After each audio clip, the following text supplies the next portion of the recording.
Welcome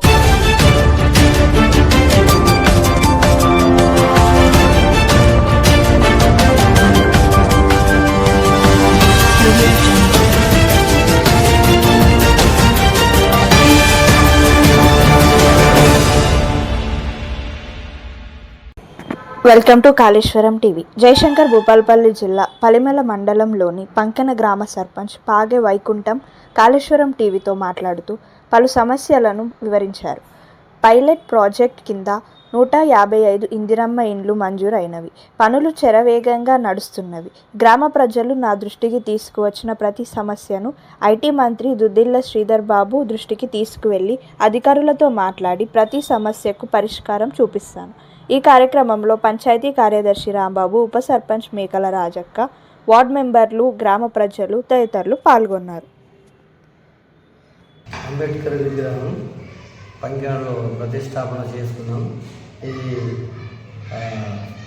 Duddilla Sridhar Babu IT శాఖ మంత్రి వర్గకు నేను కాంగ్రెస్ పార్టీ నుంచి గెలవడం జరిగింది.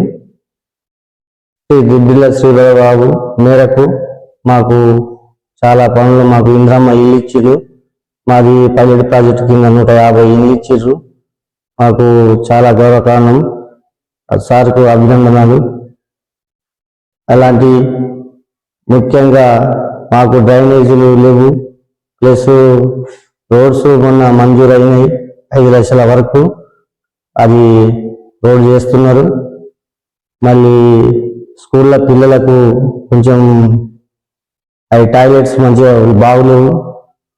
మళ్ళీ పోతే అక్కడ కస్తూర్బాయి హాస్టల్లో పిల్లలకు అది గ్రౌండ్లో కొంచెం వర్క్ కావాలి, చేయించాలి. శ్రీధర్ గారి మేరకు అది మేము ఆయన దృష్టి తీసుకుపోతాం. మళ్ళీ యథావిధిగా పనులు అనేవి ఇంకా కొన్ని రూట్స్ కావాలి, పంకెనకు డ్రైనేజీలు ఉండాలి. ఇవి తక్షణమే మాకు సహకరించాలని మేము కోరుతున్నాం.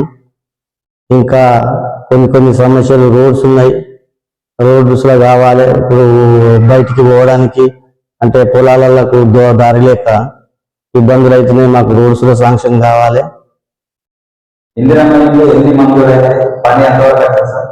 ఇందిరమ్మ ఇల్లు మొత్తం బిల్డింగ్స్ ఒక 50 దాకా పడ్డాయి. ప్లస్ లెంటర్ లెవెల్ 50 దాకా చిల్లర ఉన్నాయి. మామూలుగా బేస్మెంట్ లెవెల్ కొన్ని ఉన్నాయి. ఇక యథావిధిగా ఇట్లా పనులు ఆగిపోయినాయి. మళ్ళీ ఇసుక లేదు ఇప్పుడు, ఎందుకంటే వర్షాకాలం కాబట్టి మాకు తోవ చక్కగా లేదు. తోవ చక్కగా లేక అక్కడికి గువారికి పోయే విధానం లేదు కాబట్టి ఇబ్బంది పడి కొంచెం దసరా లోపల మళ్ళీ తక్షణమే వర్కులు స్టార్ట్ అవుతాయి. కొంతమంది పోసుకున్నారు, కొంతమంది పోసుకోలేకపోయారు. పనులు యథావిధిగా నడుస్తూనే ఉన్నాయి. కరెంటు సమస్య, కరెంటు మాకు ఆగడం లేదు. వాళ్ళు పట్టించుకోలేము అధికారులు. ఇది ఏంటంటే సార్ దృష్టికి కూడా తీసుకుపోతాం. వాళ్ళు ఏదైనా కానీ ఇట్లా చినుకు పడంగానే మబ్బు రాగానే కరెంటు ఉండడం లేదు, ఇబ్బంది బాగా చేస్తున్నారు.